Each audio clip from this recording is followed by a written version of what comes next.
ওই শুনছো? হ্যাঁ, তোমাকেই বলছি। আজকের এই গল্পটা তোমার জন্য। যদি এক ফোঁটা ভালোবাসা, একটু গল্প আর একটু অনুভব দরকার হয়, তাহলে স্বাগত আমাদের ফাইজার ডায়েরিতে। এখানে ভালোবাসা শুধু বলা হয় না, শোনা যায়।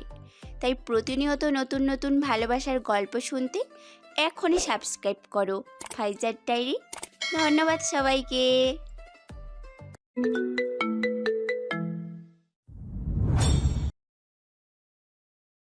আপনি আমার ধর্ষিতা মেয়েকে আমার ছেলের ঘাড়ে চাপিয়ে দিতে চেয়েছিলেন মিস্টার লাবিব। এই বিয়ে হবে না, বিয়ে ক্যান্সেল।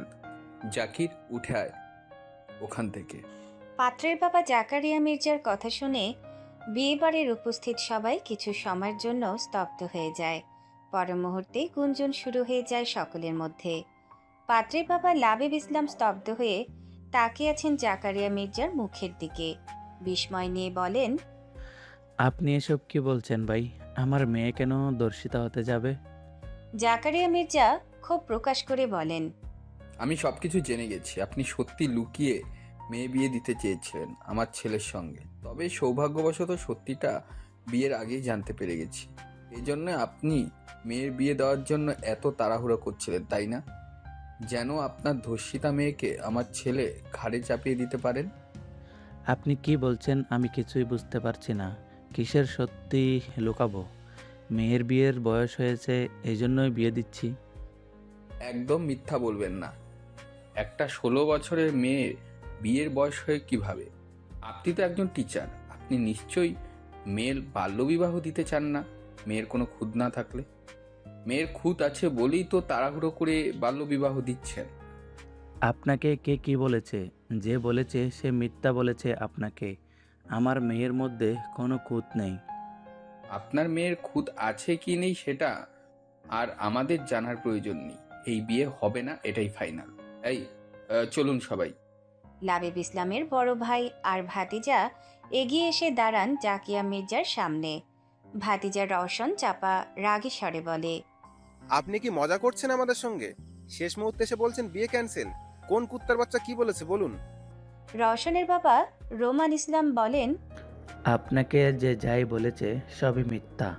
আপনি সত্যতা যাচাই বাছাই না করে বিয়ে ক্যান্সেল করছেন কিভাবে? জাকারিয়া মির্জা বলেন, সব সত্যি জানা হয়ে গেছে আমার। আর কোনো যাচাই বাছাই করতে হবে না, সবকিছু পানির মতন পরিষ্কার। আপনাদের মেয়ে ধর্ষিতা বলেই এত তাড়াহুড়ো করছেন। এত কম বয়সে বিয়ে দিতে চাইছিলেন। আশেপাশে আগেই খোঁজ খবর নেওয়া উচিত ছিল আমাদের। নেহাতি আপনাদের মেয়ে সুন্দরী বলে বিয়েতে রাজি হয়েছি, নয়তো কোনো কালেই রাজি হতাম না। আপনাদের ক্লাসের চেয়েও আমাদের ক্লাস অনেক উপরে। বামন হয়ে চাঁদ ধরতে চেয়েছেন, তাও এক ধর্ষিতা মেয়েকে দিয়ে। দুনিয়ায় মেয়ের অভাব পড়েনি যে কোনো ধর্ষিতা মেয়েকে আমার একমাত্র ছেলের বউ করতে হবে। মুখ সামলে কথা বলুন। কাকে ক্লাস দেখাচ্ছেন? শহরে থাকেন বলেই আমাদের চেয়ে হাই ক্লাসের আপনারা। রওশন, চুপ কর। কেন চুপ করব? এক নাগারে ধর্ষিতা করেই চলেছে তখন থেকে। উনি প্রমাণ দিতে পারবে লামা ধর্ষিতা? জাকারিয়া মির্জা ছেলের হাত ধরে টেনে নিয়ে বাইরের দিকে এগিয়ে যেতে শুরু করেন। এইসব গ্রাম্য মানুষের সঙ্গে কথা বলে নিজের সময় অপচয় করবেন না তিনি। তার অনেক কাজ আছে। লাবিব ইসলাম আর কিছু বলার সুযোগও পান না। চুপচাপ দাঁড়িয়ে দেখা ছাড়া আর কিছুই তার হাতে নেই। পুরো বিয়ে বাড়িতে গুঞ্জন আর কোলাহল শুরু হয়ে গেছে। বরযাত্রী অনেকেই জাকারিয়া মির্জার পেছন পেছন বেরিয়ে যাচ্ছে, আবার অনেকেই ঠায় দাঁড়িয়ে আছে। একটু সময়ের মধ্যে কি থেকে কি হয়ে গেল। খাওয়া দাওয়া সব শেষ। বিয়ে পড়ানোর মুহূর্তে এসে জাকারিয়া মির্জা পেকে বসলেন। লাবিব ইসলাম ডান হাতে বুক চেপে ধরেন। ওনার শ্বাস নিতে কষ্ট হচ্ছে, বুকে ব্যথা বাড়ছে। রওশন দ্রুত এসে কাকাকে ধরে বিচলিত হয়ে বলে, কাকা, কি হয়েছে তোমার? এমন করছো কেন? লাবিব ইসলাম ক্ষীণ স্বরে বলেন, আমার মেয়ের জীবনটা শেষ রোশন। ওর এখন কি হবে? এইসব নিশ্চয়ই ওই কুত্তার বাচ্চার কাজ। তুমি নিজেকে সামলাও, এভাবে ভেঙে পড়ছো কেন? তুই বুঝতে পারছিস না, লামহার বিয়ে ভেঙে গেছে। তাতে কি হয়েছে? কি হয়েছে বলছিস? ও এখন বাইরে বের হতে পারবে না। মানুষজন ওকে কথা শোনাবে, ছোট করবে। আমার মান সম্মান সব শেষ। তুমি শক্ত করো নিজেকে। আরও কিছু বলতে চেয়েছিলেন লাবিব ইসলাম, কিন্তু তার আগেই ঢলে পড়েন নিচে। রওশন কাকাকে সামলাতে চেয়েও পারে না। হুলস্থুল পড়ে যায় পুরো বাড়ি জুড়ে। অনেকেই দৌড়ে পানি নিয়ে আসে। বাড়ির ভেতর মহিলাদের কানেও এই খবর পৌঁছে গেছে এতক্ষণে। ভেতর থেকে অনেকেই বেরিয়ে এসেছে। লাবিব ইসলামের বউ তানহা বেগম দৌড়ে আসেন স্বামীর কাছে। ভিড় ঠেলে লাবিব ইসলামের কাছে এগিয়ে আসেন জাবির মির্জা। লাবিব ইসলামের পালস রেট চেক করে ওনার চোখে মুখে আরও পানি দেন তিনি জ্ঞান ফেরানোর উদ্দেশ্যে। বাবার অবস্থা সম্পর্কে অবগত হয়ে বাড়ির ভেতর থেকে দৌড়ে বেরিয়ে আসে বধূবেশে থাকা ষোড়শী কন্যা লামহা ইসলাম। সবাই তাকিয়ে আছে লামহার দিকে। মেয়েটার সৌন্দর্য চোখ ধাঁধানো। ভিড় ঠেলে নিজেও বসে বাবার পাশে। বাবাকে ধরে কাঁদতে কাঁদতে বলে, আব্বু, কি হয়েছে তোমার? ওঠো, ওঠো আব্বু। মেয়েটার কান্নারত ঋণঋণে গলার স্বরও যেন ছন্দ তুলছে। দু চোখ বেয়ে টুপটাপ গড়িয়ে পড়ছে পানি। লাল টকটকে লিপস্টিকে রাঙানো ওষ্ঠজোড়া কাঁপছে তিরতির করে। কিছুক্ষণের মধ্যেই জ্ঞান ফিরে আসে লাবিব ইসলামের। তবে কেমন যেন নিষ্প্রাণ হয়ে গেছেন। পিটপিট করে মেয়ের কান্নারত মুখের দিকে তাকান। আব্বু, কি হয়েছে তোমার? কোথায় কষ্ট হচ্ছে? লাবিব ইসলামকে নিচ থেকে তুলে বসানো হয়। তিনি হাত উঁচু করে মেয়ের মাথায় রাখেন। জোরে জোরে শ্বাস নিতে নিতে জড়ানো গলায় থেমে থেমে বলেন, মারে, তোর ভালো করতে যেয়ে আরো খারাপ করে দিলাম রে। লামহা বাবাকে জড়িয়ে ধরে কাঁদতে কাঁদতে বলে, তোমার কি হয়েছে? হাসপাতালে চলো। তোর মধ্যে তো কোনো খোঁজ ছিল না। ওরা কেন বিয়ে ভেঙে দিল? আমার কথা কেন বিশ্বাস করলো না? জাবির মির্জা রওশন আর রোমান ইসলামের দিকে তাকিয়ে বলেন, ওনাকে হসপিটালে নেওয়ার ব্যবস্থা করুন, বড় কোনো ক্ষতি হওয়ার আগেই। লাবিব ইসলাম মেয়েকে জড়িয়ে ধরে রাখেন। ওনার দু চোখ পেয়ে ঝরঝর করে পানি গড়িয়ে পড়ছে। এমনিতে শকুনের অভাব নেই, এখন সাথে জুটবে কিছু নরপিচাস। ওনার মেয়েটা স্বাভাবিকভাবে বাঁচতে পারবে না এই সমাজে। আবার বিয়ে দিতে গেলেও অনেক ঝামেলা হবে। ওনার নিষ্পাপ মেয়েটা কেন এত কিছু ভোগ করছে? জাবির মির্জা লাবিব ইসলামের এক হাত মুঠো করে ধরে বলেন, আপনি যদি রাজি থাকেন তাহলে আমি আমার ছেলের বউ করে নিয়ে যাব আপনার মেয়েকে। বিস্ফোরিত নয়নে সবাই তাকায় জাবির মির্জার দিকে। কি বলছে এই লোক? বড় ভাই বিয়ে ভেঙে দিয়ে চলে গেল, আর ছোট ভাই নিজের ছেলের বউ করতে চাইছে। সবচেয়ে বেশি শকড হয়েছে তো জাবির মির্জার বড় ছেলে হিমেল মির্জা। বড় বড় চোখ করে তাকিয়ে আছে বাবার দিকে। নিজের অজান্তেই জোরে বলে ওঠে, তুমি কি করছো এসব? মাথা খারাপ হয়েছে নাকি? চলো এখান থেকে। জাবির মির্জা বসা থেকে উঠে দাঁড়ান। ছেলেটা টেনে একটু দূরে নিয়ে আসেন। এভাবে রিকোয়েস্ট করছিস কেন? আমি বিয়ে করব না ওই মেয়েকে। একজন ধর্ষিতাকে আমি কেন বিয়ে করব? চলো এই বাড়ি থেকে। হিমেল, তুই বিয়ে করবি লাহমাকে, এটাই আমার শেষ কথা। দুনিয়া উল্টে গেলেও না মানে না। তুমি থাকো এখানে, গেলাম আমি। হিমেল ঘুরে দাঁড়াতেই জাবির মির্জা ছেলের হাত টেনে ধরেন। আমি বলছি তুই ওই মেয়েকে বিয়ে করবি, মানে করবি। কোনো কথাই শুনতে চাই না আমি। ভালো হবে না বলছি, ছাড়ো আমার হাত। এসব মিথ্যে কথা, আমি পরে তোকে সব বলবো। এখন চল, বিয়ে করবি। আব্বু, ভালো হচ্ছে না কিন্তু, ছাড়ো আমার হাত। ওই মেয়েকে আমি বিয়ে করব না। জাবির মির্জা ছেলের মুখের দিকে তাকিয়ে আদেশের সুরে বলেন, তুই এবারের মেয়েকেই বিয়ে করবি, এটাই আমার শেষ কথা। আর তোর কোনো কথাই শুনতে চাই না। হিমেল রাগে ফেটে যাবে যেন এখন। ফর্সা চেহারা লাল বর্ণ ধারণ করেছে, রীতিমতো ফোঁস করছে, দাঁতে দাঁত পিষে বলে, এটাই তোমার শেষ কথা? হ্যাঁ। আমি বিয়ে করব না, এটা আমার শেষ কথা। ওই মেয়ের প্রতি যদি এতই দরদ উতলে ওঠে তাহলে নিজের ছোট ছেলের সঙ্গে বিয়ে করিয়ে দাও। শেষ পর্যন্ত লামহার বিয়ে জাবির মির্জার বড় ছেলে হিমেল মির্জার সঙ্গে হয়েছে। বাবার জেদের সঙ্গে পেরে ওঠেনি হিমেল। লাবিব ইসলাম আর রোমান ইসলাম সহ লামহার বাড়ির অনেকেই রাজি হচ্ছিল না এই বিয়েতে, যেখানে লামহার মির্জা বাড়ির বড় ছেলের বউ হওয়ার কথা ছিল, সেখানে এখন মেজ ছেলের বউ হোক এটা কেউ চাচ্ছিল না। কিন্তু পরিস্থিতির চাপে পড়ে শেষ পর্যন্ত বাধ্য হয়ে রাজি হতে হয়েছে সকলের। এখন এই বিয়েটা না হলে লামহার জীবন আরও দুর্বিষহ হয়ে উঠবে। রাত অনেক হয়ে গেছে। জাকারিয়া মির্জার সঙ্গেই বরপক্ষের অর্ধেকের বেশি মানুষ বেরিয়ে গেছে। যারা এখনও আছে তারা হতভম্ব হয়ে গেছে জাবির মির্জার কাজে। আত্মীয়দের মধ্যে থেকে অনেকেই নিষেধ করেছিলেন এই বিয়েটা না দেওয়ার জন্য, কিন্তু জাবির মির্জা কারো সিদ্ধান্তের তোয়াক্কা করেননি। নিজে যা ভালো বুঝেছেন তাই করেছেন। পুরো বিয়ে বাড়ি এখন থমথমে। এখন বিদায়ের পালা। বরবউকে স্টেজ থেকে নিচে নামিয়ে আনা হয়েছে। দুই পরিবারের সবাই জড়ো হয়েছে এক জায়গায়। হিমেলের চেহারা থমথমে গম্ভীর হয়ে আছে। ওর ভেতরে কি হচ্ছে সেটা একমাত্র ও নিজেই জানে। লাবিব ইসলাম হিমেলের ডান হাত ধরে ওর হাতের উপর মেয়ের হাত রাখেন। দুই হাতে ধরে রেখে হিমেলের দিকে তাকিয়ে ধরা গলায় থেমে থেমে বলেন, লামহা আমার একমাত্র সন্তান। ওকে আমি অনেক আদর যত্নে বড় করেছি। কোনোদিনও ওকে কাজ ছাড়া করিনি। ওর গায়ে ফুলের টোকা লাগতে দেয়নি। সব সময় ওকে আগলে রেখেছি নিজের সর্বোচ্চ দিয়ে। আজকে আমি আমার মেয়েকে তোমার হাতে তুলে দিলাম বাবা। আমি আশা রাখি তুমি ওকে আগলে রাখবে, আদর যত্নে রাখবে। আমার মেয়েটা বড্ড সহজ সরল আর বোকা।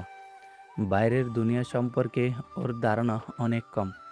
আমি ওকে এত দ্রুত আর দূরে কখনোই বিয়ে দিতে চাইনি, তবে পরিস্থিতির চাপে পড়ে দিতে বাধ্য হয়েছি। আমার মেয়েটাকে কোনোদিনও কষ্ট দিও না বাবা। শ্বশুরের সব কথা শুনলেও একদম চুপ থাকে হিমেল। জাবির মির্জা বলেন, কোনো টেনশন করবেন না বিয়াই, আপনার মেয়ে আমার কাছে আদর যত্নেই থাকবে। আপনি একদম চিন্তামুক্ত থাকুন। লাবিব ইসলাম মেয়ের মুখের দিকে তাকান। লামহা নিচের দিকে তাকিয়ে অশ্রু বিসর্জন দিতে দিতে হেঁচকে তুলে কাটছে। লাবিব ইসলাম মেয়ের মাথায় হাত রাখেন। লামহা মুখ তুলে বাবার মুখের দিকে তাকায়। কান্নার বেগ বাড়ে। হিমেলের হাত থেকে নিজের হাত ছাড়িয়ে নিয়ে বাবাকে জড়িয়ে ধরে। কাঁদতে কাঁদতে বলে, আব্বু, আমি যাব না তোমাদের ছেড়ে। আমি তোমাদের ছেড়ে যে থাকতে পারবো না। লাবিব ইসলাম চোখের পানি মুছে মেয়ের মাথায় হাত বুলিয়ে বলেন, সব মেয়েকেই বাবার বাড়ি ছাড়তে হয় রে মা। বাবারা চাইলেও মেয়েদেরকে সারা জীবন নিজের কাছে রাখতে পারে না। এটাই যে নিয়ম। তুমি ভালো থেকো ওই বাড়িতে। আমাদের দোয়া আর ভালোবাসা সবসময় তোমার সঙ্গে আছে। তানহা বেগম স্বামীর পাশে এসে দাঁড়ান। লামহা বাবাকে ছেড়ে মাকে জড়িয়ে ধরে কাঁদতে শুরু করে। জাবির মির্জা বলেন, বিয়াই, রাত বেড়েই যাচ্ছে, এখন বিদায় দিন আমাদের। তানহা বেগম মেয়েকে আদর দিয়ে ছেড়ে দেন।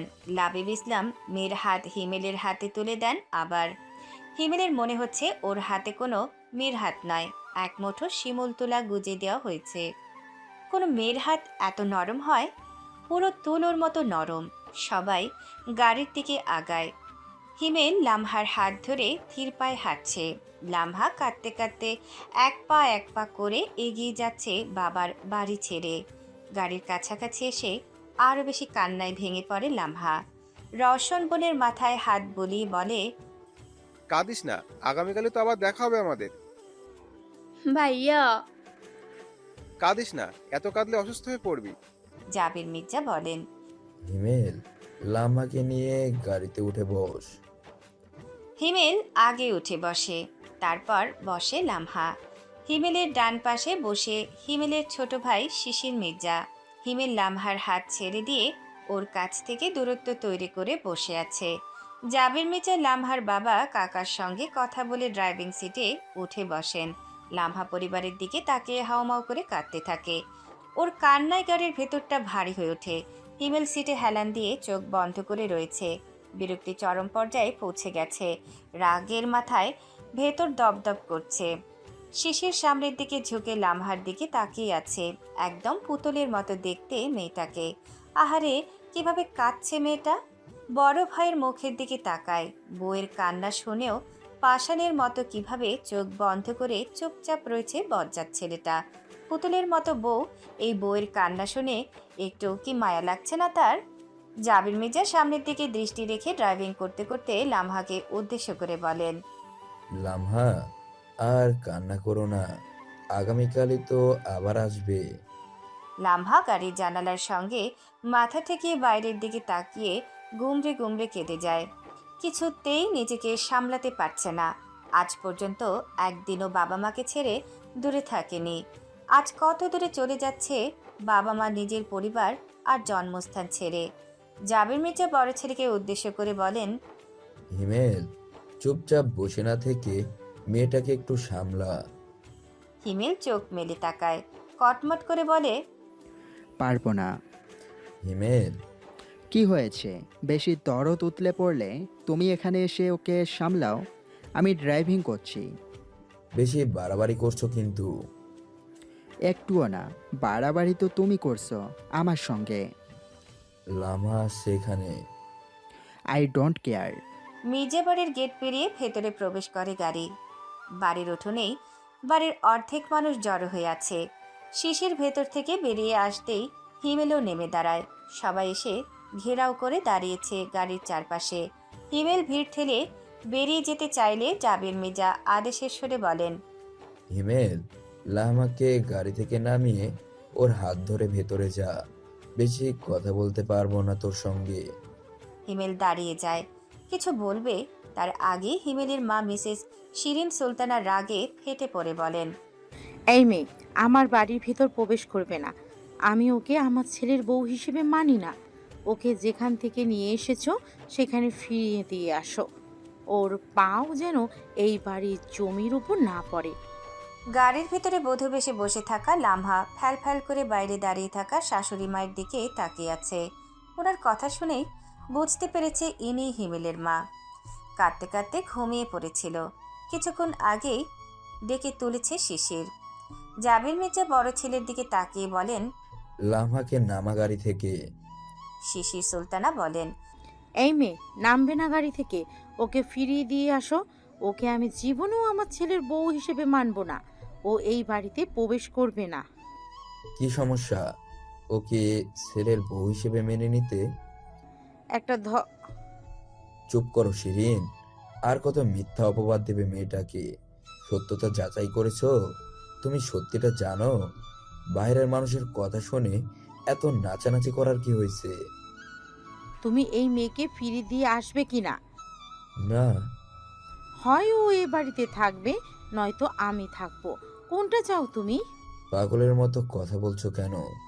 লামহাকে তুমি সবচেয়ে বেশি পছন্দ করছিলে, অথচ এখন একটা কথা শুনে এমন আচরণ করছো। আমি অত কিছু বলতে বা শুনতে চাই না। এই মেয়ে এই বাড়িতে ঢুকবে না, এটাই আমার শেষ কথা। লামহা এ বাড়িতেই থাকবে, এটাই আমার শেষ কথা। নিজের এই আচরণের জন্য একদিন নিজেই আফসোস করবে। মিলিয়ে নিও আমার এই কথা। হিমেল, লামহাকে ভেতরে নিয়ে চলো। হিমেল, এই মেয়েকে ফিরিয়ে দিয়ে আয়। হিমেলের মাথা এমনিতেই গরম হয়ে আছে। এখন বাবা মায়ের এই তর্কাতর্কি মাথায় আরো আগুন ধরিয়ে দিচ্ছে। গাড়ির দরজা খুলে লামহার হাত ধরে টেনে বের করে ভেতর থেকে। সামনের দিকে তাকিয়ে রাগী গলায় বলে, পথ ছাড়ুন সবাই। সবাই পথ ছেড়ে সরে যায়। হিমেল লামহার হাত ধরে এক প্রকার টেনে নিয়ে আগায় ভেতরের দিকে। ওর সঙ্গে হেঁটে কুলিয়ে উঠছে না লামহা। পায়ের সঙ্গে শাড়ি বেঁধে যাচ্ছে বারবার। বাম হাত দিয়ে কোনো মতে শাড়ি ধরে উঁচু করে। পেছন থেকে সবাই তাকিয়ে আছে দুজনের যাওয়ার পথে। ড্রয়িং রুমে আসতেই জাকারিয়া মির্জা আর জাকির মির্জার সঙ্গে দেখা হয় দুজনের। লামহা এক নজর তাকিয়েই দৃষ্টি নামিয়ে নেয়। জাকারিয়া মির্জা ঘৃণায় নাক সিটকে মুখ ফিরিয়ে নেন। ছেলের দিকে তাকিয়ে বলেন, জাকির, গিয়ে শুয়ে পড়। কথাগুলো বলেই জাকারিয়া মির্জা নিজের রুমের দিকে এগিয়ে যান। জাকির দুজনের দিকে কিছুক্ষণ তাকিয়ে থেকে নিজের রুমের দিকে এগিয়ে যায় ধীর পায়ে। লামহাকে ওর ভীষণ পছন্দ হয়েছিল প্রথম দেখেই। কথা ছিল লামহা ওর বউ হবে, কিন্তু হয়ে গেল ওর ছোট ভাইয়ের বউ। আর ও হয়ে গেল ভাসুর। জাকিরের মা নাজমা মির্জা নাক সিটকে মুখ বাঁকিয়ে এগিয়ে যান রুমের দিকে। রূপ সৌন্দর্য থাকলেই হলো নাকি ভাগ্যে সোনার ছেলেটার সঙ্গে বিয়েটা হয়নি? শিরিন সুলতানা চিৎকার চেঁচামেচি করতে করতে ভেতরের দিকে এগিয়ে আসছেন। হিমেল লামহার হাত ধরে নিজের রুমের দিকে এগিয়ে যেতে শুরু করে আবার। শিরিন সুলতানা ডাকলেও আর দাঁড়ায় না হিমেল। অশান্তি আর ভালো লাগছে না, এমনিতেই মাথায় আগুন ধরে আছে। জাবির মির্জা স্ত্রীকে শান্ত করার জন্য বলেন, পাগলের মতো এভাবে চিৎকার চেঁচামেচি করছো কেন? কন্ট্রোল করো নিজেকে। তুমি নিজের ছেলের এত বড় সর্বনাশ কিভাবে করলে? কি সর্বনাশ করেছি? ছেলে মেরে নদীতে ভাসিয়ে দিয়েছি। তুমি বুঝতে পারছো না কি করেছো? আমি কি করেছি সেটা খুব ভালো করেই জানি আমি। ওদের দুজনের জন্য খাবার রেডি করতে বলো। কথাগুলো বলে আর এক মুহূর্ত দাঁড়ান না জাবির মির্জা। গটগট পায়ে হেঁটে নিজের রুমের দিকে এগিয়ে যান ফ্রেশ হওয়ার জন্য। শিরিন সুলতানা চেঁচামেচি করতে করতে ওনার পেছন পেছন রুমের দিকে এগিয়ে যান। জাবির মির্জার মা জবিদা মির্জা ছোট নাতির দিকে তাকিয়ে বলেন, শিশির, নতুন বই সবকিছু ওদের রুমে দিয়ে আয়।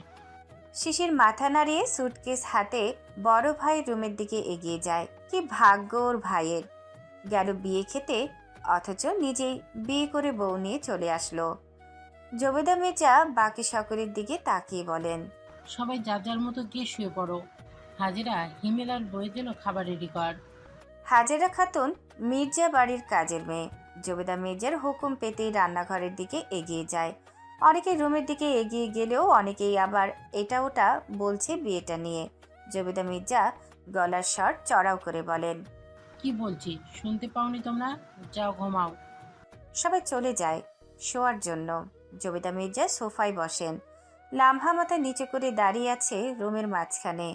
হিমেল রাগে ফোঁস করছে আর পায়চারি করছে।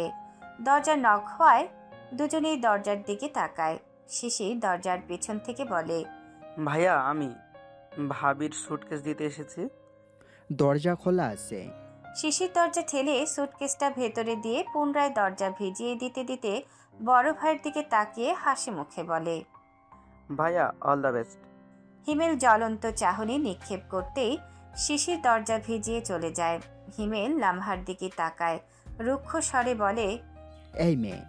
লামহা মুখ তুলে হিমেলের মুখের দিকে তাকায়। হিমেল আগের ভাব বজায় রেখে বলে, আমার কাছ থেকে দূরে থাকবে সব সময়। ভুলেও আমার কাছে ঘেঁষার চেষ্টা করবে না। আমার পারমিশন ছাড়া আমার কোনো কিছুই ধরবে না, ছুবেও না। আমার কোনো বিষয়ে নাক গলাতে আসবে না। আমার সব কিছু থেকে সবসময় দূরত্ব বজায় রেখে চলবে। লামহা চুপ করে থাকে। হিমেল আবার কিছু বলবে এমন সময় দরজায় নক হয়। দরজার ওপাশ থেকে জবেদা মির্জার গলার স্বর ভেসে আসে। হিমেল ভেতরে আসতে বলতে দরজা ঠেলে ভেতরে প্রবেশ করেন জবেদা মির্জা। ওনার পেছন পেছন প্রবেশ করে হাজেরা। খাবারের ট্রে সেন্টার টেবিলের ওপর রেখে হাজেরা রুম থেকে বেরিয়ে যায়। জবেদা মির্জা পানির জগটা রেখে হিমেলের সামনে এসে দাঁড়ান। রাগে লাল হয়ে থাকা নাতির মুখের দিকে তাকিয়ে বলেন, শোন হিমেল, মেয়েটা তোর হাত ধরে এই বাড়িতে এসেছে, তাই ওকে আগলে রাখার দায়িত্ব তোর। তোর আব্বু যা করেছে নিশ্চয়ই ভেবে চিন্তেই করেছে। অনেক রাত হয়ে গেছে, ফ্রেশ হয়ে খেয়ে নিস দুজন। শুভরাত্রি। বেশি কিছু না বলে রুম থেকে বেরিয়ে যান জবেদা মির্জা। হিমেল দরজা লাগিয়ে দেয় ভেতর থেকে। আলমারি থেকে প্যান্ট শার্ট বের করে ওয়াশরুমে প্রবেশ করে। রাগে মাথা ফেটে যাচ্ছে। আগলে রাখা তো দূর, এই মেয়েকে ছোবেও না আর। লামহা এখনো আগের মতোই দাঁড়িয়ে আছে। খুব ভালো করে বুঝতে পারছে এই বাড়িতে মোটেও ভালো থাকতে পারবে না ও। এই বিয়েতে কোনো মত ছিল না ওর, শুধুমাত্র বাবার মুখের দিকে তাকিয়ে রাজি হয়েছে। এই বাড়িতে কিভাবে টিকে থাকবে এটাই ভাবছে। ও চাইলেও বাবার বাড়িতে গিয়ে থাকতে পারবে না। থাকতে পারলে তো এখন বিয়েই দিত না। বাবা মা আর পরিবার ছেড়ে এসে এমনিতেই কষ্টে বারবার কান্না আসছে। এখন এদের মা ছেলের আচরণে ওর মরে যেতে ইচ্ছে করছে। এমন একটা জীবন কেন হলো ওর? সাধারণ ঘরের মেয়ে সাধারণ একটা জীবন কেন হলো না? ড্রেস চেঞ্জ করে ফ্রেশ হয়ে বেরিয়ে আসে হিমেল। হাতের ড্রেস সোফার উপরে ছড়িয়ে দিয়ে ফ্যান অন করে। এগিয়ে এসে দাঁড়ায় আলমারির সামনে। ভেতর থেকে ব্যাগ বের করে নিজের প্রয়োজনীয় সব কিছু গুছিয়ে নেয় ব্যাগে। ড্রেসিং টেবিলের সামনে দাঁড়িয়ে চুলগুলো আছড়ে নেয়। ফজরের সময় হয়ে এসেছে। দূরের দুই একটা মসজিদ থেকে আজানের ধ্বনি ভেসে আসছে। ব্যাগটা কাঁধে নিয়ে নববধূর দিকে তাকায় একবার। এই মেয়েকে বউ হিসেবে মানে না হিমেল, কোনোদিন মানবেও না। দরজা খুলে রুম থেকে বের হয়, দরজা ভিজিয়ে দিয়ে সিঁড়ির দিকে আগায়। লামহা দরজার দিকে একবার তাকিয়ে ফ্লোরের দিকে দৃষ্টি স্থির করে। আবার ওর বাবা মা ওকে ছাড়া কেমন করছে। তারা কি ঘুমিয়ে পড়েছে? হেঁটে এসে সোফায় বসে। মায়াবী আখি পল্লব থেকে টুপটাপ গড়িয়ে পড়ছে পানি। পা জোড়া উপরে তুলে গুটিয়ে নেয়, হেলান দিয়ে কাত হয়ে বসে। নিজেকে শান্ত রাখতে চেয়েও পারে না। অনুভূতির কাছে হার মেনে ফুপিয়ে কেঁদে ওঠে। সকাল 6টা নাগাদ হিমেলের রুমের দরজায় কড়া নাড়ে হিমেলের ফোঁপাতো বোন কণা। গলা উঁচিয়ে ভাবি ভাবি বলে ডাকে বার কয়েক। লামহা সোফা ছেড়ে উঠে দাঁড়ায়। বসে থাকতে থাকতে ঘুমিয়ে পড়েছিল প্রায়। দরজার দিকে তাকিয়ে বলে, কে? ভেতরে আসুন। কণা দরজা ঠেলে ভেতরে প্রবেশ করে। লামহাকে এখনো শাড়ি পরা অবস্থায় দেখে বলে, ভাবি চেঞ্জ করেননি এখনো? লামহা চুপ করে থাকে। কণা বিছানার দিকে তাকিয়ে বিছানা পরিপাটি আর ভাইকে না দেখে বলে, ভাইয়া কোথায়? বেরিয়ে গেছে। কখন? ফজরের দিকে। কোথায় গেছে? জানি না। বলে যায়নি? না। আচ্ছা, আপনি চেঞ্জ করে ফ্রেশ হতে থাকুন, আমি একটু আসছি। লামহা মাথা নাড়ে। কণা বেরিয়ে আসে রুম থেকে। নিচে ড্রয়িং রুমে এসে ছোট মামার দিকে তাকিয়ে বলে, মামা, ভাইয়া তো রুমে নেই, ফজরের সময় নাকি বেরিয়ে গেছে। কোথায় গেছে ভাবি জানে না। কণার কথা শুনে আশেপাশের সবাই ওর দিকে তাকায়। সবাইকে এভাবে তাকাতে দেখে অষ্টাদশী রমণী অস্বস্তিতে পড়ে। মামার দিকে তাকিয়ে বলে, আমি গেলাম ভাবিকে তৈরি হতে সাহায্য করতে। শিরিন সুলতানা কণার দিকে তাকিয়ে বলেন, ওই মেয়েকে রেডি করিয়ে নিচে নিয়ে আসবি। আচ্ছা মামি। কণা সিঁড়ির দিকে এগিয়ে যায়। জাবির মির্জা ছোট ছেলেকে ডেকে বলেন হিমেলের ফোনে কল করার জন্য। ওনার ফোনটা রুমেই রেখে এসেছেন। শিশির বড় ভাইয়ের ফোনে কল করে দেখে ফোন বন্ধ। কয়েকবার চেষ্টা করে বাবার দিকে তাকিয়ে বলে, আব্বু, ভাইয়ার ফোন তো বন্ধ বলছে। ফোন বন্ধ? হ্যাঁ। জাবির মির্জার কপালে কয়েক ভাঁজ পড়ে। ফোন বন্ধ রেখেই এ ছেলে কোথায় গেছে নতুন বউকে রুমে একা ফেলে? হাজেরা চা কফি বানিয়ে নিয়ে আসে। সবাই চা কফির মগ হাতে তুলে নেয়। ওনারা 10-12 জন বাদে বাকি সবাই ঘুমিয়ে পড়েছে। জাবির মির্জা টানা 2 ঘন্টা বউকে হাজারো কথা বলে বুঝিয়ে সুজিয়ে শান্ত করেছে একটু। বাবার পাশে বসে থাকা শিশির বাবার কানের কাছে মুখ এগিয়ে নিয়ে ফিসফিস করে বলে, আব্বু, ভাইয়া পালায়নি তো? পালাবে কেন? আমার মনে হচ্ছে পালিয়ে গেছে। বিয়েটা তো করতেই চাইনি, জোর করে করিয়েছো, এই জন্য বোধহয় পালিয়ে গেছে। উল্টোপাল্টা কথা না বলে চুপচাপ করে বসে থাকো তো। উল্টো পাল্টা না, সঠিক কথাই বলেছি, তুমি মিলিয়ে নিও। জাবির মির্জা কিছু না বলে ভাবনায় মগ্ন হন। প্রায় 1.5 ঘন্টা পর লামহাকে নিয়ে কয়েকজন মেয়ের নিচে নেমে আসে। হলুদ রঙের শাড়ি পরনে, লম্বা ঘোমটা টানা, ধীর পায়ে এগিয়ে আসছে মেয়েদের সঙ্গে। জাবির মির্জা সোফা ছেড়ে উঠে লামহার কাছে এগিয়ে আসেন। উনি এতক্ষণ লামহার অপেক্ষায় বসেছিলেন। লামহা মা? লামহা মুখ তুলে শ্বশুরের মুখের দিকে তাকায় ঘোমটার ভেতর থেকে। মৃদু স্বরে বলে, জি আব্বু। আমার সঙ্গে একটু আসো। লামহা শ্বশুরের পেছন পেছন তার রুমের দিকে আগায়। দুজনের পেছন পেছন শিরিন সুলতানাও আগান রুমের দিকে। রুমে এসে জাবির মির্জা লামহার দিকে তাকিয়ে বলেন, হিমেল বের হওয়ার সময় কিছু নিয়েছে? হ্যাঁ, ব্যাগ নিয়েই গেছে। জাবির মির্জা কিছু বলার আগেই পেছন থেকে শিশির বলে, বলেছিলাম না ভাইয়া পালিয়ে গেছে। দেখলে তো, আমার কথাই সত্যি হলো। তুই চুপ থাক হতচ্ছাড়া। উচিত কথা, সরি, সত্যি কথা বললেই দোষ। কোথাও পালায়নি, নিশ্চিত হলে ফিরে গেছে। না বলে চুপি চুপি গেছে, মানে পালিয়ে গেছে। এটাকে পালিয়ে যাওয়া বলে? মানুষ চুরি করে পালায়, আর তোমার বড় ছেলে বিয়ে করে পালিয়েছে। পালিয়েছে ভালো কথা, বউটাকে সঙ্গে নিয়ে পালাবে না। অন্যরা বিয়ে করার জন্য অন্যের মেয়ে নিয়ে পালায়, আর ভাইয়া বিয়ে করে বউ রেখে পালিয়েছে। বাহ, কি সুন্দর ঘটনা। সাব্বাস ভাইয়া, জিন্দাবাদ জিও। জাবির মির্জা শিশিরের দিকে তাকিয়ে চাপার আগে স্বরে বলেন, চুপ করবি নাকি? পাগলের মতো কি সব কথা বলছিস? যা এখান থেকে। শিশির রুম থেকে বের হতে হতে বলে, উচিত কথা বললেই দোষ। শিশির সুলতানার স্বামীর দিকে তাকিয়ে রাগী গলায় বলেন, তোমার জন্য আমার ছেলেটা রেগে বাড়ি ছেড়ে চলে গেছে। এত দয়ালু হতে বলেছে কে? নিজের ছেলের ক্ষতি করে অন্যের মেয়ের ভালো করার তো কোনো প্রয়োজন ছিল না। আমার ছেলে যদি বাড়িতে না ফিরে তবে এই মেয়েও এই বাড়িতে থাকবে না। জাবির মির্জা রেগে স্ত্রীর দিকে তাকান। লামহা মাথা নিচু করে দাঁড়িয়ে আছে, চোখ থেকে টপ টপ করে পানি গড়িয়ে পড়ছে ফ্লোরে। হিমেলের ক্লোজ ফ্রেন্ড রাতুল ওর ফোনে কল করে জানতে পেরেছেন হিমেল হলে ফেরেনি এখনো।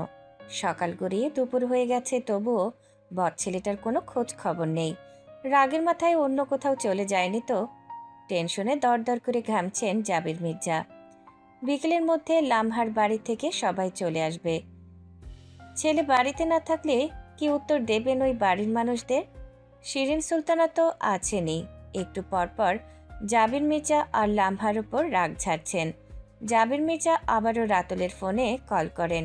ঘণ্টাখানিক পর রিসিভ করে রাতুল নিচু কণ্ঠে বলে, আঙ্কেল, আমি এখনই কল করতে যাচ্ছিলাম। হিমেল মাত্র হলে ফিরল, এতক্ষণ কোথায় হয়তো বসেছিল। বজ্জারটা কোথায় এখন? রুমের ভেতরে, আমি করিডোরে দাঁড়িয়ে আছি। ফোন নিয়ে ওর কাছে দাও একটু। জি আঙ্কেল, দিচ্ছি। রুমের ভেতরে এসে ফোন হিমেলের দিকে এগিয়ে দিয়ে বলে, আঙ্কেল কল করেছেন, তোর সঙ্গে কথা বলবেন। হিমেল চাপার আগে স্বরে বলে, বলবো না আমি। কি বাচ্চাদের মতো জেদ করছিস? ধর কথা বল। বলছি তো বলবো না। কি হয়েছে, বলবি না কেন? হিমেল তাতে দাঁত চেপে বলে, বলবো না। জাবির মির্জা ওপাশ থেকে বলেন, রাতুল, ফোনটা স্পিকারে দাও। রাতুল ফোন স্পিকারে দেয়। জাবির মির্জা ছেলেকে উদ্দেশ্য করে বলেন, হিমেল, তুই আসবি কিনা বল। আসবো না। কোনোদিনও আসবি না? হিমেল চুপ করে থাকে। জাবির মির্জা বলেন, দ্রুত আয়, লামহার বাবার বাড়ি সবাই রওনা দেবো এখন। যাব না আমি। আসবি না? না আসবি না? না না না। ঠিক আছে থাক, আমি মরে গেলেও তুই আসবি না এ বাড়িতে। আমার খাটিয়া কাঁধে নিবি না, কবরে এক মুঠো মাটিও দিবি না। তুই থাক তোর জেদ নিয়ে। রাখলাম। কথাগুলো বলেই কল কেটে দেন জাবির মির্জা। রাতুল হিমেলের দিকে তাকিয়ে বলে, কি হয়েছে তোর? জোর করে না হয় বিয়েই করিয়েছে, তাতে এত রিয়াক্ট করার কি আছে? এ জীবনে কি বিয়ে করতি না? হিমেল রাতুলের দিকে তাকিয়ে রাগে ফেটে পড়ে বলে, কি পেয়েছে আমাকে? ব্ল্যাকমেল করে যা খুশি করিয়ে নেবে। যাব না আমি। আঙ্কেল কি বলছে শুনতে পাসনি? হিমেল চুপ করে থাকে। রাতুল হিমেলের হাত ধরে টেনে বিছানা থেকে তোলার চেষ্টা করে বলে, এত রাগ ভালো না, চল। হিমেল রাগে যেন এবার সত্যি সত্যি ফেটে যাবে। ব্যাগ কাঁধে নিয়ে থুপথাপ পা ফেলে বাইরের দিকে এগিয়ে যায়। রাতুল তাড়াহুড়ো করে জাবির মির্জার ফোনে মেসেজ পাঠিয়ে দেয় হিমেলকে নিয়ে আসছে। 3:30টায় বাড়ির ভেতরে প্রবেশ করে হিমেল। ওকে ফিরে আসতে দেখে সবাই ওর দিকে তাকিয়ে আছে। হিমেল কাউকে কিছু বলার সুযোগ না দিয়ে ধূপধাপ পা ফেলে নিজের রুমের দিকে এগিয়ে যায়। জাবির মির্জা গলার স্বর বাড়িয়ে বলেন, ফ্রেশ হয়ে তৈরি হয়ে নিচে আয়। হিমেল বলে না কিছু। রুমে প্রবেশ করতেই রুমে থাকা সকলের দৃষ্টি ওর উপর স্থির হয়। লামহা এক নজর তাকিয়ে দৃষ্টি সরিয়ে নেয়। হিমেলও তাকিয়েছিল লামহার দিকে। দৃষ্টি বিনিময় হতেই দৃষ্টি সরিয়ে নিয়েছে। হিমেলের সব কাজিন রুম থেকে বেরিয়ে যায়। হিমেল কাঁধের ব্যাগ সোফার উপর ছুঁড়ে ফেলে পকেট থেকে ফোন আর ওয়ালেট বের করে ছুঁড়ে দেয় সোফার উপর। ব্যালকনি থেকে টাওয়াল এনে ওয়াশরুমে ঢুকে শব্দ করে দরজা লাগায়। মাথার ভেতর দপদপ করছে। লামহা বন্ধ দরজার দিকে তাকিয়ে সোফার দিকে তাকায়। বয়স 16 হলেও ভালো মন্দ বোঝার ক্ষমতাও 16 আনাই হয়েছে। হিমেলের এমন আচরণের কারণ ওর কাছে স্পষ্টই। কোনো ছেলে জেনে শুনে ওর মতো মেয়েকে বিয়ে করতে রাজি হবে না, এটা লামহা জানে। গতরাতে গাড়িতে ওঠার পর হিমেলের কথা শুনেই বুঝতে পেরেছিল হিমেল বাবার কথায় ওকে বিয়ে করেছে। বিয়েটা মেনে নিতে পারছে না, এটাও বুঝতে পেরেছিল। আধা ঘন্টা ধরে গোসল করে হিমেল। তখন রাগের মাথায় শুধু টাওয়াল নিয়ে ওয়াশরুমে প্রবেশ করেছে। ট্রাউজার টি শার্ট কিচ্ছু আনেনি। এখন টাওয়াল পরে লামহার সামনে যেতে হবে ভেবেই রাগে মাথা ফেটে যাচ্ছে। ইচ্ছে করছে নিজের মাথায় নিজেরই বাড়ি মারতে। কোনো উপায় না পেয়ে টাওয়াল পরেই বেরিয়ে আসে। দরজা খোলার আওয়াজ পেয়ে আপনা আপনি লামহার চোখ হিমেলের দিকে চলে যায়। উদম গায়ে টাওয়াল পরিহিত হিমেলকে দেখে বসা থেকে ফট করে দাঁড়িয়ে যায় লামহা। দ্রুত উল্টো ঘুরে চোখ খিচে বন্ধ করে নেয়। হিমেল লজ্জা পেয়েছে তা ওর চোখ মুখ দেখেই বোঝা যাচ্ছে। দ্রুত আলমারি থেকে ট্রাউজার টি শার্ট বের করে নিয়ে আবার ওয়াশরুমে ঢুকে যায়। ইচ্ছে করছে দেওয়ালের সঙ্গে মাথা বাড়ি মারতে। শিশির দরজার সামনে দাঁড়িয়ে গলা খাকারি দেয়। লামহা তাকাতেই শিশির মিষ্টি করে হেসে বলে, ভাবি ভাইয়া কোথায়? ওয়াশরুমে। ভেতরে আসি? আসুন। ভেতরে প্রবেশ করে শিশির। হাতের প্যাকেট বিছানার উপর রেখে বলে, ভাইয়া বের হলে এগুলো পড়তে বলবেন। আপনিই বলে যান ভাইয়া। শিশির লামহার মুখের দিকে কিয়ৎক্ষণ তাকিয়ে থেকে ওয়াশরুমের দরজার কাছে এগিয়ে এসে দাঁড়ায়। গলার আওয়াজ বাড়িয়ে বলে, ভাই। বাকিটুকু মুখ থেকে বের হওয়ার আগেই দরজা খুলে যায়। হিমেল গম্ভীর গলায় বলে, কি হয়েছে, চেঁচাচ্ছিস কেন এভাবে? শিশির বিছানার ওপর থাকা শপিং ব্যাগ দেখিয়ে বলে, ওগুলো পরে তৈরি হয়ে নিচে যেতে বলেছে আব্বু। হিমেল বিছানার দিকে তাকিয়ে লামহার দিকে তাকায় একবার। কোনো কথা না বলে ড্রেসিং টেবিলের সামনে এসে দাঁড়ায়। শিশির বিছানার কাছে এগিয়ে এসে ব্যাগটা হাতে নিয়ে বড় ভাইয়ের হাতে ধরিয়ে দিয়ে রুম থেকে বেরিয়ে যায়। হিমেল শিশিরের যাওয়ার পথে তাকিয়ে থেকে ব্যাগটা ড্রেসিং টেবিলের ওপর রাখে। খিদে পেয়েছে ভীষণ। লামহাদের বাড়ি থেকে খেয়ে আসার পর আর খায়নি এখনো। এলোমেলো চুলগুলো পরিপাটি করে রুম থেকে বেরিয়ে যায়। হিমেল বেরিয়ে যেতেই লামহা স্বস্তির নিঃশ্বাস নেয়। এতক্ষণ ওর সামনে যেন শ্বাস আটকে রেখেছিল। হাতের দিকে তাকায়, মেহেদি প্রায় শুকিয়ে গেছে। হাতে জাকিরের নাম লেখা হয়েছিল মেহেদি দিয়ে। যতবার নামটা চোখে পড়ছিল ততবার বুকটা ভারী হয়ে উঠছিল। অস্বস্তিতে ভুগছিল। কণার কাছ থেকে মেহেদি নিয়ে জাকিরের নামের ওপর মেহেদি লেপটে দিয়েছে, যেন নামটা আর বোঝা না যায়। এতক্ষণে নামটা মুছে গেছে নিশ্চয়ই। হাত ধোয়ার জন্য ওয়াশরুমে প্রবেশ করে। মেহেদি ধুয়ে ফেলতেই দেখে সত্যি সত্যি নামটা আর বোঝা যাচ্ছে না। কিছুক্ষণ হাতের দিকে তাকিয়ে থেকে রুমে ফিরে আসে। পার্লার থেকে একটা মেয়ে এসেছে ওকে সাজানোর জন্য। কণাসহ হিমেলের আরও কয়েকজন কাজিন এসেছে রুমে। হিমেল খাওয়া শেষ করে কফির মগ হাতে নিজের রুমের দিকে আগায়। ড্রয়িং রুমে বড় ভাইয়ের সঙ্গে দেখা হয়েছে। জাকিরের চোখ মুখ গম্ভীর হয়ে আছে। জাকারিয়া মির্জা সকালেই বাড়ি থেকে বেরিয়ে গেছেন, ফিরবেন সন্ধ্যার পর। জাকিরও কোথায় একটু পর বের হয়ে যাবে বাড়ি থেকে। রেডি হয়ে ড্রয়িং রুমে দাঁড়িয়ে মায়ের সঙ্গে কথা বলছিল। রুমের সামনে আসতেই দেখে দরজা ভেতর থেকে বন্ধ। বিরক্তি দিতে সূচক শব্দ উচ্চারণ করে ওর রুমে, অথচ ও নিজে প্রবেশ করতে পারছে না। রাতুল হিমেলের রুমের দিকে এগিয়ে আসে। এতক্ষণ জাবির মির্জার সঙ্গে কথা বলছিল। ওই ঘাড় ঘুরিয়ে পেছনে তাকায় হিমেল। রাতুল বলে, তোর বউকে দেখতে এলাম। হিমেল দরজার সামনে থেকে সরে গিয়ে বলে, যা দেখ। দরজা তো মনে হচ্ছে ভেতর থেকে লাগানো। দরজা খুলতে বল। দেখবি তুই তুই খেলতে বল। বউ তোর, রুমও তোর, আমি কিভাবে খুলতে বলবো? হিমেল কথা না বাড়িয়ে শিশিরের রুমে প্রবেশ করে। গরমে ঘেমে নিয়ে অবস্থা খারাপ। ওর পেছন পেছন রাতুলও শিশিরের রুমে প্রবেশ করে। প্রায় আধা ঘন্টা পর নিজেদের রুমে প্রবেশ করে শিশির। ভাইকে নিজের রুমে শুয়ে থাকতে দেখে বলে, তুমি এখনো রেডি না হয়ে শুয়ে আছো কেন? ভাবিদের বাড়ি থেকে মেহমান এসে পড়েছে প্রায়। এক মগ কফি খাওয়ার পরও ঘুম পাচ্ছে হিমেলের। কয়েক ঘন্টা ঘুমাতে পারলে মেজাজ খানিকটা ঠান্ডা হতো বোধহয়। খিটখিটে মেজাজে ছোট ভাইয়ের দিকে তাকিয়ে শোয়া থেকে উঠে বসে। কোনো কথা না বলে রুম থেকে বেরিয়ে আসে। ওর রুমের দরজা এখনো বন্ধ। মেজাজ হারিয়ে জোরে জোরে দরজায় আঘাত করতে শুরু করে। কণা দ্রুত দরজা খুলে দেয়। দরজার সামনে মেজো ভাইকে দাঁড়িয়ে থাকতে দেখে বলে, আর একটু অপেক্ষা করো, ভাবিকে রেডি করানো প্রায়ই শেষ। অন্য রুমে নিয়ে গিয়ে রেডি করা। এখন হ্যাঁ, আমার রুম খালি কর। 10টা মিনিট অপেক্ষা করো, হয়ে গেছে। হিমেল রেগে আবার শিশিরের রুমে প্রবেশ করে। এই গরমের মধ্যে ফ্যান ছাড়া থাকা যায় নাকি? ঠিক 10 মিনিট পরেই আবার নিজের রুমের সামনে এসে দাঁড়ায় হিমেল।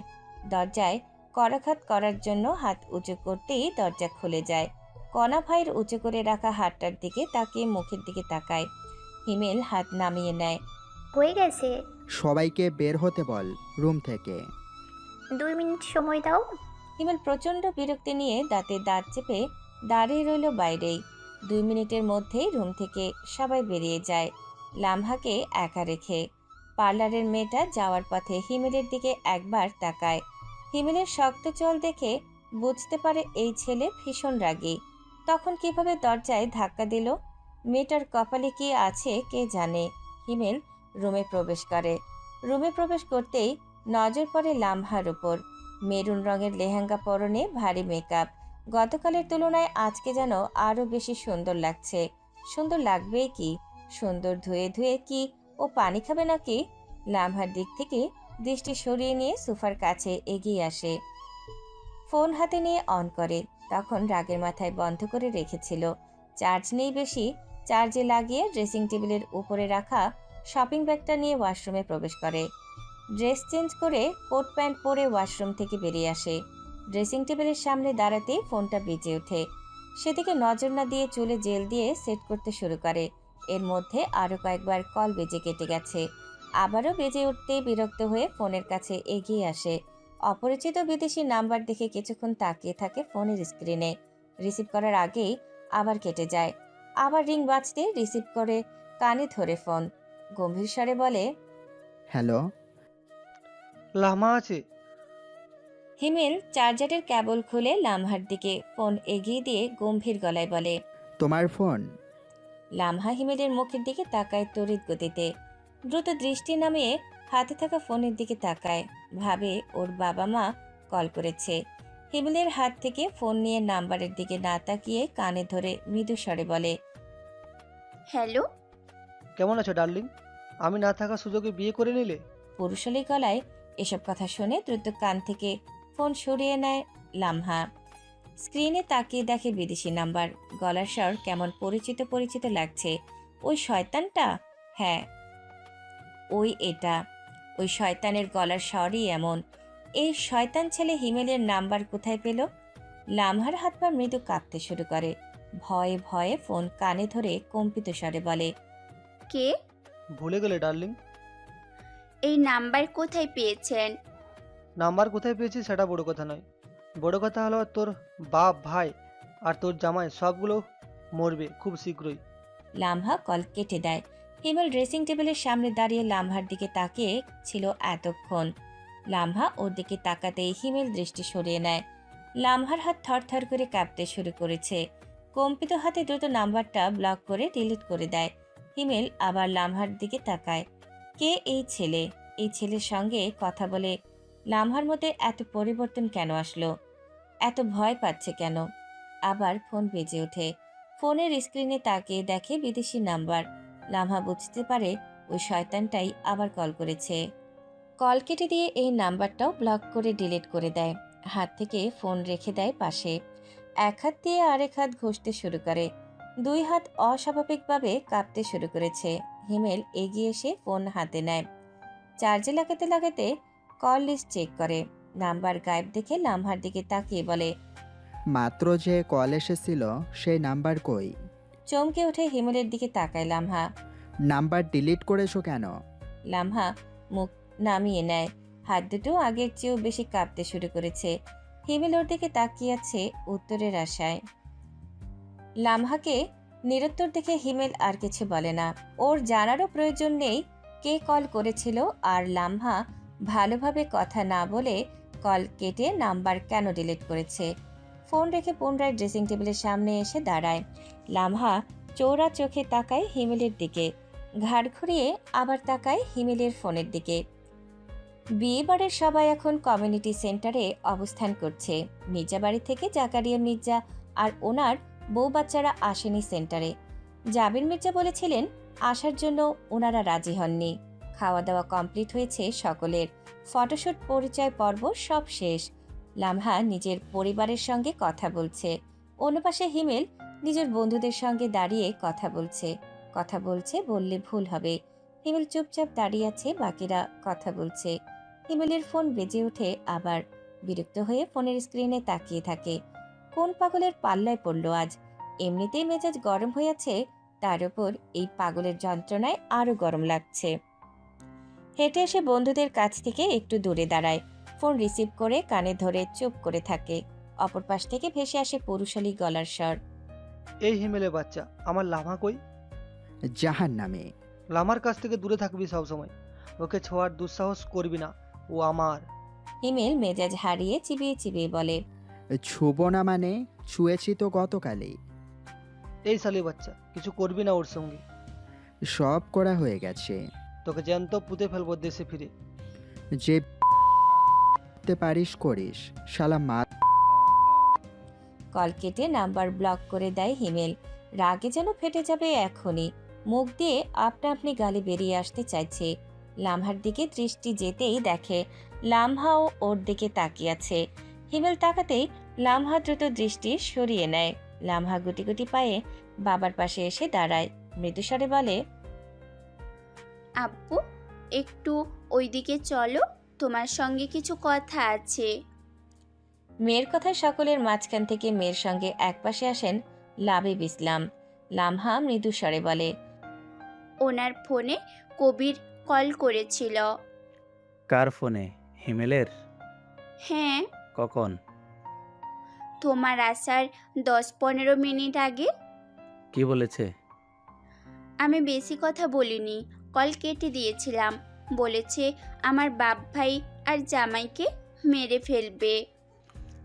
ভয় পাস না, কিচ্ছু করতে পারবে না ওই মাতাল জোয়াকর। যেটা নিয়ে বেশি ভয়েছিলাম সেটাই তো হয়ে গেছে।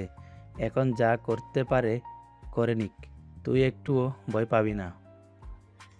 যদি তোমাদের কোনো ক্ষতি করে? পারবে না, তুই ভয় পাবি না। মাথা নাড়ায় লামহা। জাবির মির্জা লামহার নাম ধরে ডাকতে লামহা বাবাকে নিয়ে ওনার দিকে এগিয়ে আসে। জাবির মির্জা লামহাকে নিজের পাশে দাঁড় করিয়ে বন্ধুর দিকে তাকিয়ে বলেন, এ হচ্ছে আমার ছেলের বউ, আমার ছোট ছেলের আম্মা। লামহা মা, উনি তোমার আঙ্কেল হন। আসসালামু আলাইকুম আঙ্কেল। ওয়ালাইকুম আসসালাম, কেমন আছো? জি আলহামদুলিল্লাহ ভালো, আপনি কেমন আছেন? আলহামদুলিল্লাহ। জাবির মির্জার দিকে তাকিয়ে বলেন, তোর ছেলের বউ তো ভারী মিষ্টি, পরীর মতো দেখতে। খুঁজে খুঁজে ছেলের জন্য একটা বউ এনেছিস ভাই। জাবির মির্জা হাসেন। লামহা লজ্জা পেয়ে মাথা নামিয়ে নেয়। জাবির মির্জা বেয়াইদের সঙ্গে পরিচয় করিয়ে দেন বন্ধুকে। লামহাকে কণা নিজেদের কাছে নিয়ে আসে। হিমেলের এক বন্ধু হিমেলের দিকে তাকিয়ে বলে, ভাই, তোর বউটা নাকি আসমানের পরী। একটা মেয়ে এত নিখুঁত সুন্দরীও হয়? এত সুন্দর বউ পেয়ে তুই মুখ এমন বানিয়ে রেখেছিস, আশ্চর্য। তোর জায়গায় আমি হলে তো মিউজিক বক্সে লুঙ্গিটা গান ছেড়ে উড়াধুরা নাচতাম। রাতুল বলে, এই শালা প্লে বয়, ওর বইয়ের দিকে নজর দিচ্ছিস কেন? ছেলেটা হিমেলের পাশে দাঁড়িয়ে কানের কাছে মুখ নিয়ে মৃদু স্বরে বলে, ভাই, তুই ওকে না রাখলে ডিভোর্স দিয়ে দে, আমি বিয়ে করে নেই। হিমেল রেগে তাকায় বন্ধুর মুখের দিকে। এত রেগে যাচ্ছিস কেন? তুই তো এই বিয়ে মানিস না বললি।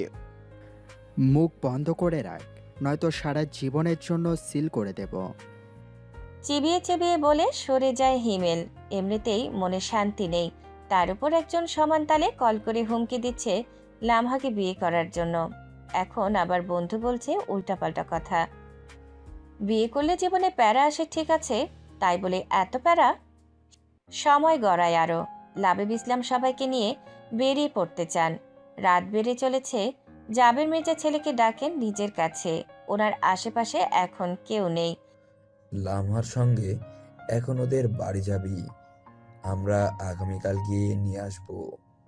হিমেল জেদ ধরে বলে, কোথাও যেতে পারবো না আমি। জেদ করবি না হিমেল, বলছি তো যাব না। বিয়ের নিয়ম এটা, যেতেই হবে তোকে। এইসব আজাইরা নিয়ম মানি না আমি। তুই যাবি, এটাই শেষ কথা।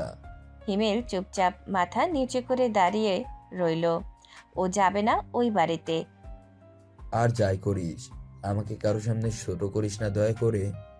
হিমেল তবু চুপ করে থাকে। জাবের মির্জা আবার বলেন, গতকাল বিয়ের আসরে তোর চাচু চাচা বলেছে সব মিথ্যে ছিল। ভাই সত্যি মিথ্যা যাচাই না করেই ওই কথাগুলো বলে ফেলেছে।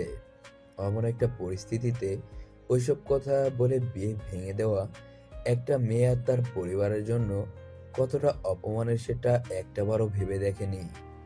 গতকাল যদি লামহার বিয়ে না হতো, তোর মনে হয় মেয়েটার কখনো বিয়ে হতো?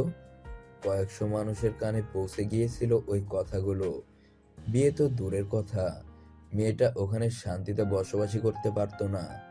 যে লাফাঙ্গা ছেলেরা ওর বিয়ে ভাঙার ষড়যন্ত্র করছিল, ওরা সফল হয়ে যেত, আর ভুক্তভোগী হতো নিষ্পাপ মেয়েটা। কোনো ছেলে কেন ষড়যন্ত্র করে লামহার বিয়ে ভাঙতে চাইবে?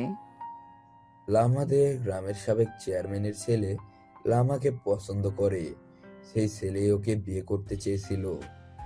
তাহলে সেই ছেলের কাছে বিয়ে দিলেই হয়ে যেত, এত কাহিনী হতোই না।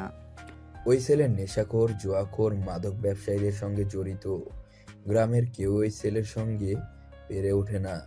ওই ছেলের ওপর অতিষ্ঠ হয়েই লামাকে এত কম বয়সে বিয়ে দেওয়ার সিদ্ধান্ত নিয়েছিল লাবিব শাহ ইসলাম।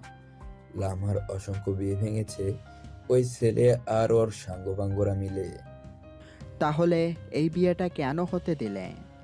হাত কোথায় দিয়েছিল? ওরা কিছু না করলেও তো জাকিরের সঙ্গেই হতো বিয়েটা।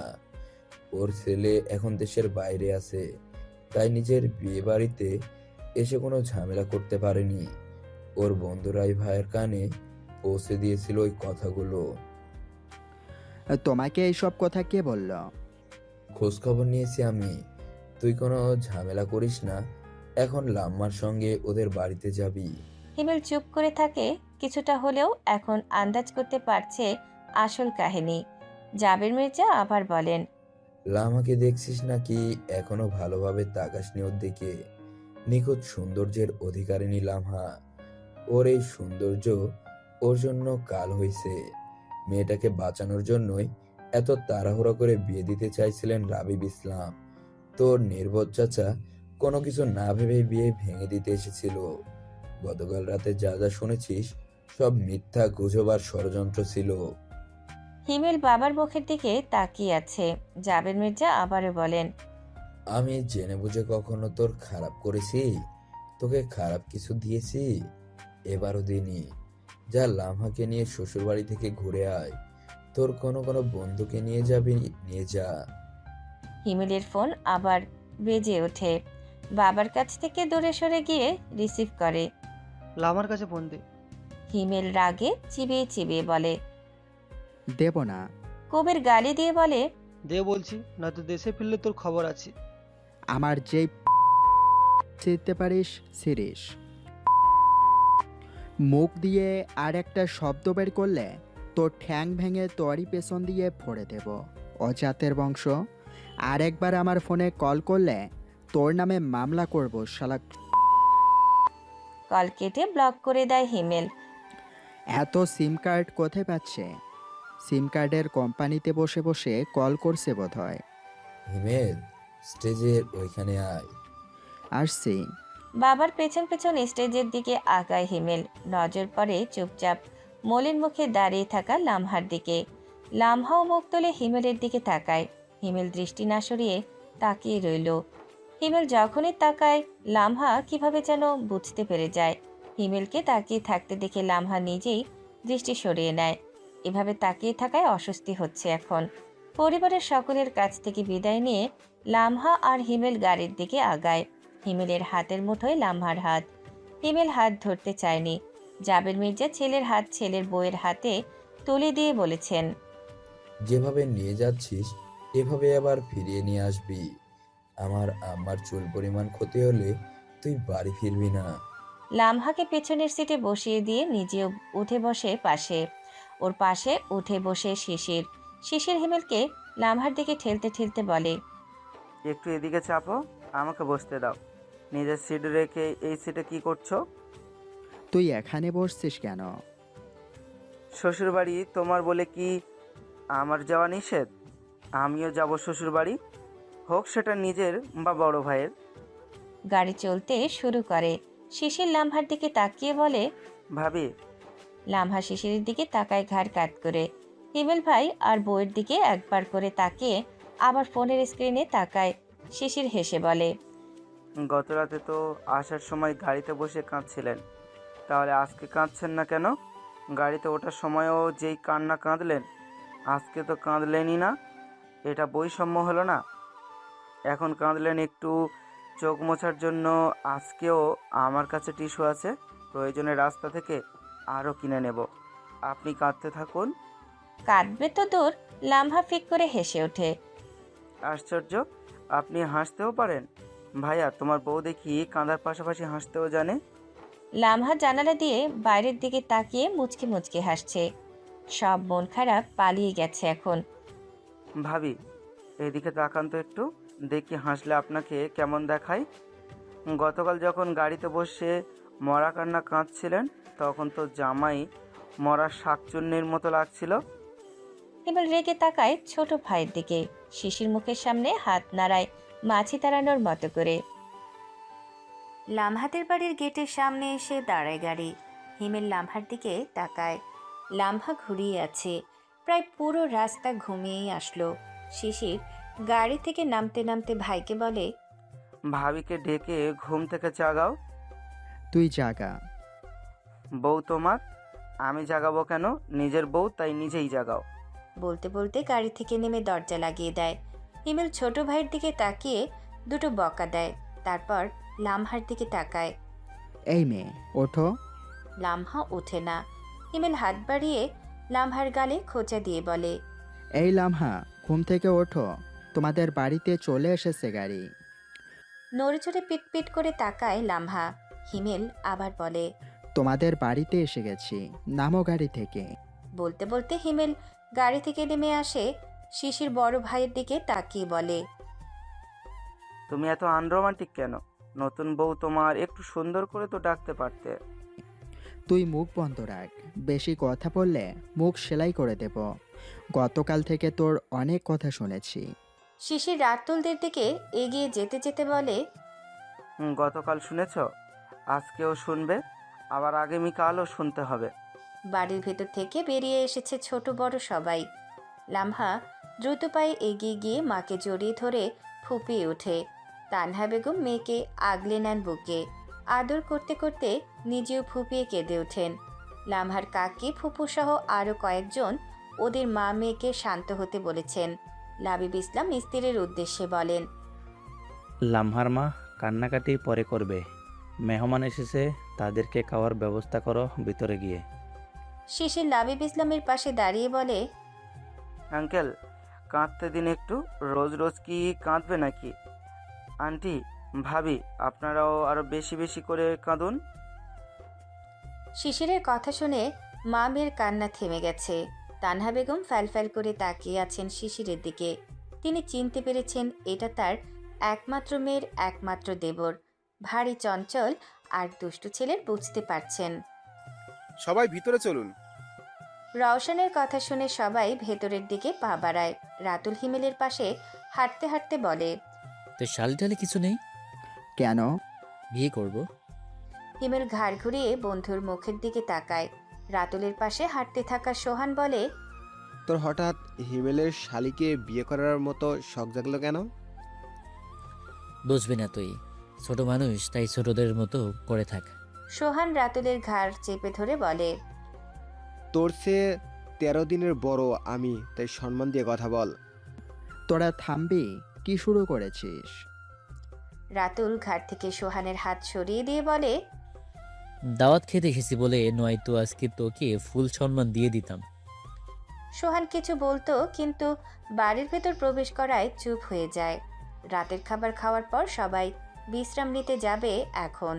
লাবিব ইসলাম হিমেল আর হিমেলের বন্ধুদের দিকে তাকিয়ে বলেন, আপনারা একা একা কেউ বাড়ির বাইরে যাবেন না।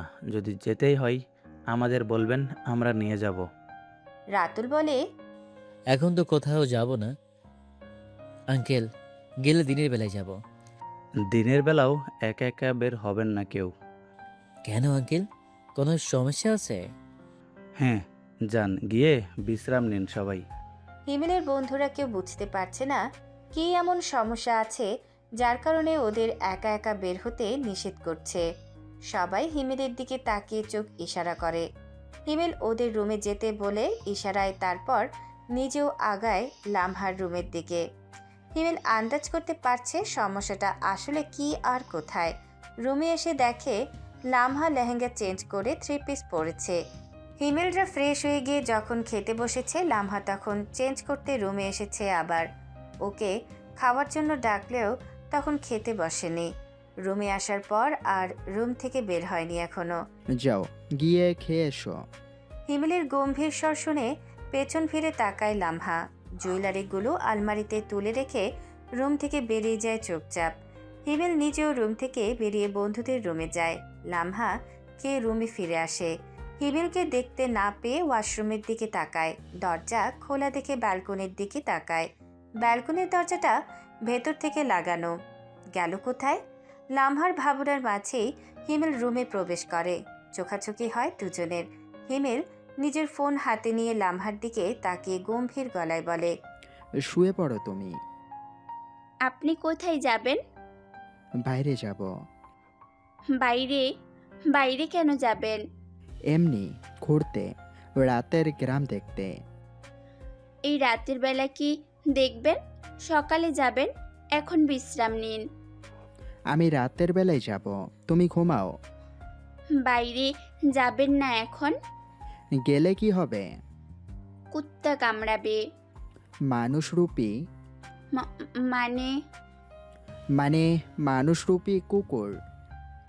না না, সত্যি সত্যি বলছি, কুত্তা আছে। ওরা অপরিচিত মানুষ দেখলে কামড়ায়।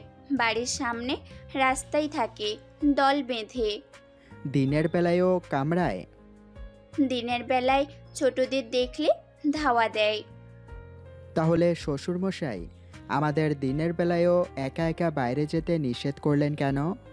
লামহা চুপ করে রইল। গতকাল রাতে ঢাকায় ফেরার সময় থেকেই হিমেলের ওপর ওর রাগ উঠে আছে। গাড়িতে বসার পর হিমেলের চাটাং চাটাং কথা শুনেছে অনেক। বাড়িতে ফেরার পর রুমে গিয়েও অনেক কথা শুনিয়েছে। আবার ওকে রুমে একা ফেলে রেখে চলে গিয়েছিল কাউকে কিছু না বলে। সেজন্য আবার শাশুড়ি মায়ের কাছেও অনেক কথা শুনতে হয়েছে। এখন আবার মেজাজ গরম করে দিচ্ছে। এখন বাইরে যেতে হবে না, সকালে যাবেন। আমি এখনই যাব। যান যান, গিয়ে না পাগলা কুত্তার খাবলা খেয়ে আসুন। অসভ্য, ঘাটতারা, বজ্জাত লোক একখানা।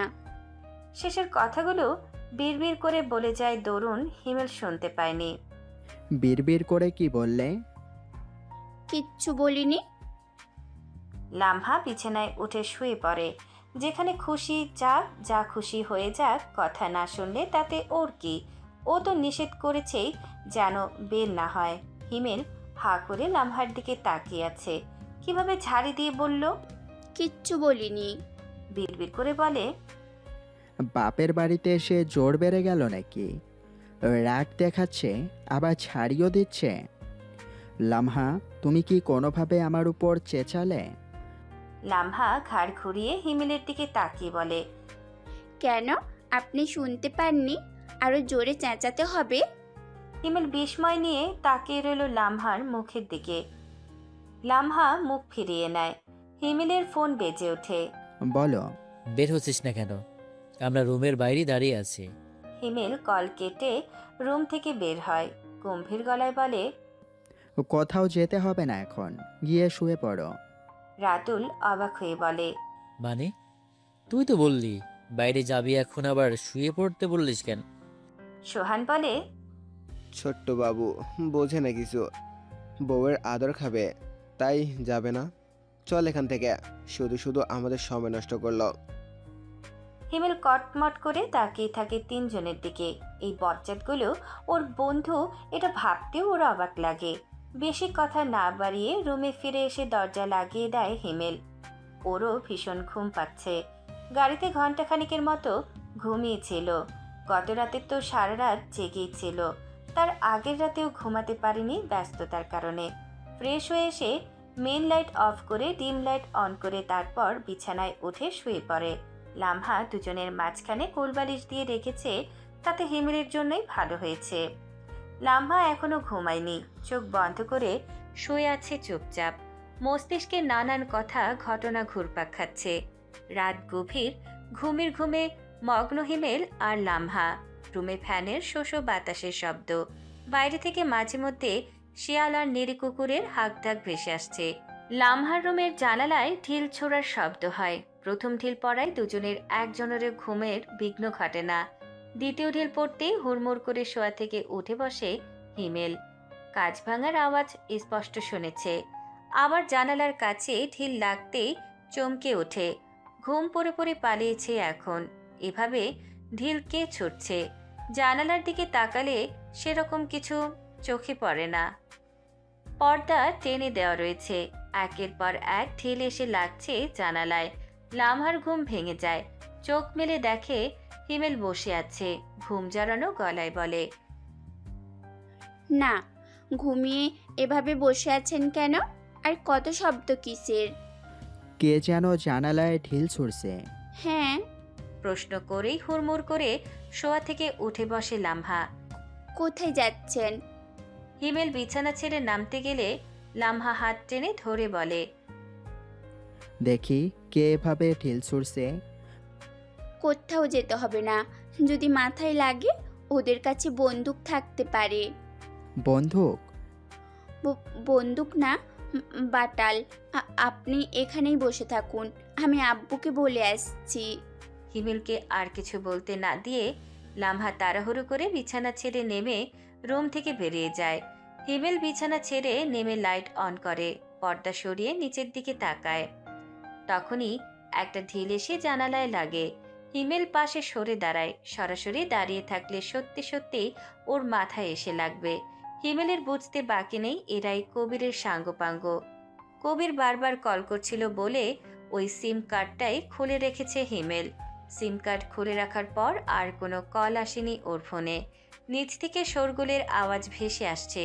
লামহার বাপ, চাচা আর ভাই চোর চোর বলে চিৎকার চেঁচামেচি করছে। কয়েকজনের পায়ের ধূপধাপ শব্দ শোনা যাচ্ছে। ছেলেগুলো দৌড়ে পালাচ্ছে বোধহয়। চিৎকার চেঁচামেচি শুনে আশেপাশের বাড়ি থেকেও বেশ কয়েকজন মানুষ বেরিয়ে এসেছে বাঁশ-টাশ হাতে নিয়ে। নেড়ে কুকুরগুলো আগের চেয়েও জোরে জোরে ঘেউ ঘেউ করছে। হিমেল ব্যালকনিতে দাঁড়িয়ে গেটের দিকে তাকিয়ে আছে। প্রতিবেশীরা আর লামহার বাপ চাচা ভাই গেটের কাছে দাঁড়িয়ে আছে।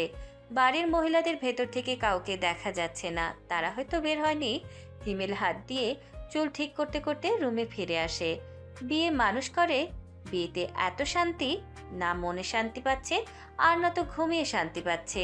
হিমেল এতকাল ভেবেছে ওর জীবনে শান্তি ব্যতীত কিছুই নেই। এখন দুদিন ধরে বিয়ে করে দেখছে অশান্তি ব্যতীত শান্তি ছিটে ফোটাও ওর জীবনে নেই। দুদিন পর একটু শান্তির ঘুম দিয়েছিল, সেটাও কারো সহ্য হয়নি। ঘুমের রফা দফা করে দিয়েছে। পানি পান করে চিত হয়ে শুয়ে পড়ে। লামহা রুমে ফিরে আসে। দরজা লাগিয়ে মেন লাইট অফ করে বিছানায় উঠে শুয়ে পড়ে নিজের জায়গায়। ওর মা আর বড় মা ঠেলে রুমে পাঠিয়ে দিয়েছে ওকে। চোর চুরি করতে আসবে দরজা ভেঙে, নয়তো নিচের জানালা ভেঙে। ওরা দ্বিতীয় তলার জানালা ভাঙছিল কিভাবে? লামহা কিছু না বলে চুপ করে থাকে। হিমেল আবার বলে, চোরগুলো কি আমার বউ চুরি করতে এসেছিল নাকি? লামহা ফট করে ঘাড় ঘুরিয়ে হিমেলের দিকে তাকায়। হিমেল আগে থেকে ওর দিকে তাকিয়ে আছে। কিছু না বলে দ্রুত উল্টো ফিরে হয়। গ্রাম থেকে ঢাকায় ফিরে এসেছে সবাই। আসার সময় লামহা অনেক কেঁদেছে। ও কিছুতেই বাবা মাকে ছেড়ে আসতে চাইছিল না। এক প্রকার জোর করেই ওকে পাঠিয়ে দেওয়া হয়েছে ঢাকায়। বিছানার এক পাশে গুটিসুটি মেরে শুয়ে ফুপিয়ে ফুপিয়ে কাঁদছে লামহা। হিমেল রুমে নেই। বাড়িতে পৌঁছে রুমেও আসেনি এখন পর্যন্ত। বাবা মায়ের কথা অনেক বেশি মনে পড়ছে। লামহাকে রাতের খাবার খাওয়ার জন্য ডাকা হয়েছিল। লামহা খাবে না বলেছে। বাড়ি থেকে আসার সময় খেয়ে এসেছে, খিদে পায়নি এখন। হিমেল রুমে ফিরে প্রায় রাত 1:30 নাগাদ। আগামীকাল বিকেল হলে ফিরে যাবে। এতক্ষণ বন্ধুদের সঙ্গে ছিল, ওদের বিদায় দিয়েই রুমে ফিরল। দরজা লাগিয়ে ফ্রেশ হয়ে আসে। লামহার দিকে একবার তাকিয়ে লাইট অফ করে শুয়ে পড়ে অন্য পাশে কিনার ঘেঁষে। লামহা গম্ভীর ঘুমে রয়েছে, ভারী শ্বাস ফেলছে। সকালের ঘুম থেকে উঠে ফ্রেশ হয়ে নেয় লামহা। শাড়ির আঁচল লম্বা করে ঘুমটা টেনে রুম থেকে বের হয়। সিঁড়ির কাছাকাছি আসতেই কণার সঙ্গে দেখা হয়। কণা মিষ্টি করে হেসে বলে, আমি তোমাকেই ডাকতে যাচ্ছিলাম। সৌজন্যমূলক লামহাও একটু ওষ্ঠ প্রসারিত করে। কণার সঙ্গে পা বাড়ায় নিচের দিকে। কণা বলে, ছোট মামি ডাকছে তোমাকে। লামহা বলে না কিছু। নিচে নেমে আসতে শ্বশুর, চাচা শ্বশুর, দাদি শ্বশুর সহ আরো কয়েকজনের সঙ্গে দেখা হয়।